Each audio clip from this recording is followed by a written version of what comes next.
Yung mga aming sinasabi, yung mga pagmabago sa pulisiya at mga bago sa ating mga batas para maging mas magandang Pilipinas para sa mga foreign investor, ay natutuwa nga sila na ito'y sinimula natin upang sila nga, kung wala pa sila sa Pilipinas, ay papasok sila sa Pilipinas at kung nandito na sila, palalakihin pa nila ang kanilang investment para sa atin dito.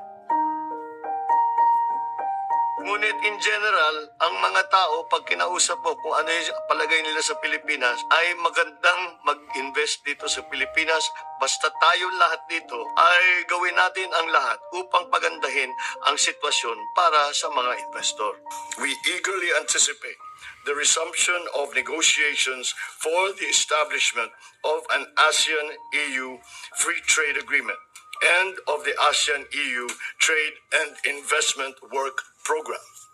We look forward to